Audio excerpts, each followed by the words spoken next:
డాలర్తో మన రూపాయి exchange value వచ్చేసి 90 రూపాయలకి దగ్గర పడింది, అంటే పడిపోయింది.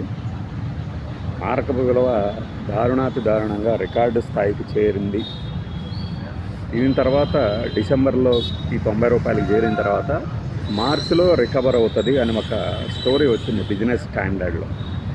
ఈ స్టోరీ ప్రకారం ఏంటంటే ఇప్పుడు ఒక డాలర్కి 90 రూపాయలు డిసెంబర్ నెలలో వస్తే మార్చిలో వచ్చేసి కాస్త రికవర్ అవుతుంది అని. మేబీ ఒక 4-5 రూపాయలు రికవర్ కావచ్చు.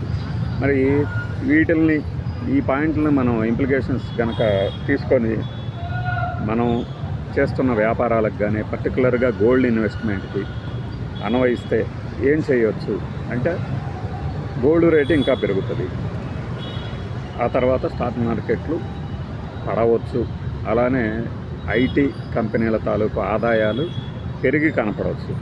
వాస్తవానికి ఆదాయము ఆ క్లయింట్ల నుంచి వచ్చే దాంట్లో డాలర్ రూపంలో పెరగదు, రూపాయల్లో కన్వర్ట్ చేసుకునేసరికి ఆదాయం పెరిగి కనిపిస్తుంది. ఫార్మా కంపెనీలు కూడా అదే అవుతుంది. ఇవి కాకుండా మేము మా కొలీగ్స్తో మాట్లాడుతుంది ఏంటంటే అసలు ఒకప్పుడు 2014 ఎన్నికలకి ముందు ఏ బీజేపీ పెద్దలైతే రోడ్డెక్కి నానా యాగి చేసి తలకాయ బాదుకున్నారు, ఏది రూపాయి వాల్యూ 60 రూపాయలకి పడిపోయింది, ఇంకా 60 కూడా రాలేదనుకుంటా. ఇప్పుడు మారకపు విలువ డాలర్కి 60కి పడిపోయింది, అత్యంత దారుణావస్థలో ఉంది ఆర్థిక వ్యవస్థ, చీచి ఇదే పాలన అన్నారు. మరి ఈ రోజున 90 రూపాయలకి అంటే 11 ఏళ్లలోనే 50% అభివృద్ధి సాధించారు పతనం. మరి దీని మీద ఒక ఆర్థికవేత్త మాట్లాడడం, ఒక బీజేపీ హీరోలు మాట్లాడడం. అరుణ్ జైట్లీ గారంటే పరమపదించారు. అప్పట్లో వీళ్ళకి గానా బజానా చేసినటువంటి రవిశంకర్ ప్రసాద్ అని ఐటీ కమ్యూనికేషన్ మినిస్టర్ చేసినటువంటి ఒక లీడర్ ఉన్నాడు. ఆయన ఇప్పుడు పాపం ఎందుకో నచ్చినట్టు లేదు, ఆయన పక్కన పెట్టారు. రాజ్నాథ్ సింగ్ గారు ఉన్నారు, సుష్మా స్వరాజ్ గారు అంటే పోయారు. మరి స్మృతి గారు ఉన్నారు, స్మృతి ఇరానీ గారు ఉన్నారు. సుప్రీంకోర్టు చేత మొట్టికాయలు వేయించుకొని ఇప్పుడేమో కేంద్ర మంత్రిగా పోదులు కొడుతున్న అనురాగ్ ఠాకూర్ ఉన్నాడు. వీళ్ళందరికీ పాపం ఈ రోజున సమ్మగా ఉందన్నమాట 90 రూపాయలకి రావడం మారకపు విలువ. అలానే పెట్రోల్ అప్పట్లో సేమ్ అది కూడా అంతే అనుకుంటా. పెట్రోల్ కూడా 50 రూపాయలు 60 రూపాయలు వస్తేనే వామ్మో ఎలా బతకాలి, సామాన్యుడు ఎలా బతకాలి, వీళ్ళ బతుకంతా సామాన్యుడి గురించి ఆలోచిస్తారు పాపం. ఈ రోజున 100 దాటి దాదాపు 3 ఏళ్ళు అయింది. కరోనా కాలంలో అసలు ఈ పెట్రోల్ని కనుక మీ దగ్గర ఉంచినా సరే మేమే ఎదురు డబ్బులు ఇస్తాం నిల్వ చేయండి అనే స్థాయికి పడిపోయినప్పుడు మన వాళ్ళు కొని నిల్వ చేసుకున్న ఆ లాభాన్ని మనకెందుకు పంచలేకపోయినాయి? ఆయిల్ మార్కెటింగ్ కంపెనీలు కానీ రిఫైనరీలు కానీ దీన్ని ఎవడు అడగడు అనమాట. బంగారం మాత్రం బాగా పెరిగిపోయింది కదా, మన దేశ అభివృద్ధి కూడా బాగా ఉంది అనుకోవాలన్నమాట. అంటే మనం ఇంప్లికేషన్స్, ఈ ఫలితాలను ఎట్లా అన్వయిస్తాము, ఎలా జనం ముందు కలరింగ్ ఇస్తాము అనేదే ప్రత్యేకత అన్నమాట. ఇప్పుడు ఒక్క రేప్ కేసుని పట్టుకొని ఢిల్లీలో 2012 ఆ టైంలో జరిగిందని పట్టుకొని దేశం మొత్తం దారుణమైన స్థితిలో ఉందంటూ ఒక నీచమైనటువంటి ప్రచారం చేసిన తర్వాత అత్యాచారాలు ఏమైనా ఆగినాయా?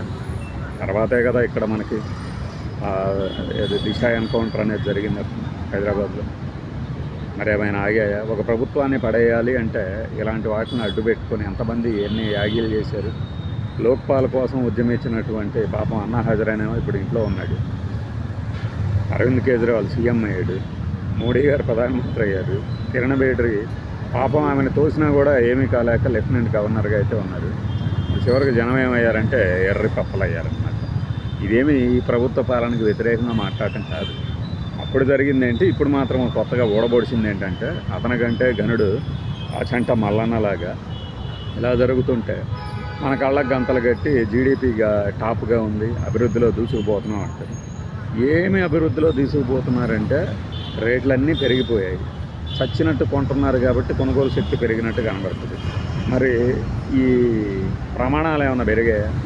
జీతాలు ఏమన్నా పెరిగినాయా? కొత్తగా లేబర్ కోడ్లని ఒక 4 తీసుకొచ్చారు. ఆ లేబర్ కోడ్లతో ఇంకా లేబర్కే లాభమాట.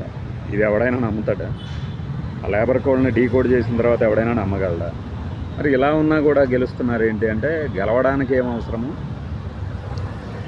రిఫార్మ్స్ ఏంటి? ఇంకా ఈ రిఫార్మ్స్ని దేశపై మనం పివి నరసింహరావు గారు, మన్మోహన్ సింగ్ గారు చేసిన రిఫార్మ్స్తో పోల్చడం ఏంటి? వీళ్ళు చేసిన రిఫార్మ్స్ అలా చూసాం కదా.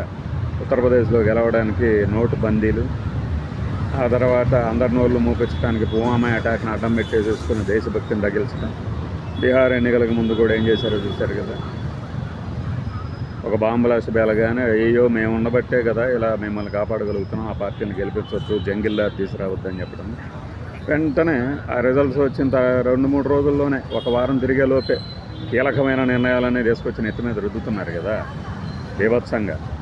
ఇప్పుడు ఈ 4 కోడు రేపొద్దున అక్కడి నుంచి అమెరికా నుంచి దిగుమతి అవుతాయి. మొన్నటిదాకేమో నేను అసలు రైతుల ప్రయోజనం కోసం ఎందాకైనా పోరాడతా అనే హీరో ఇప్పుడు అన్నిటికీ గేట్లు ఎత్తేస్తున్నారు. ఇది ఎవరు అనకూడదు. ఈ రోజున మోడీ గారు తీసుకున్న నిర్ణయం ఎందుకు మనం శ్లాఘించాలంటే అనే జంబూకాలం ఉన్నంతకాలం ఇది సాగుతుంది.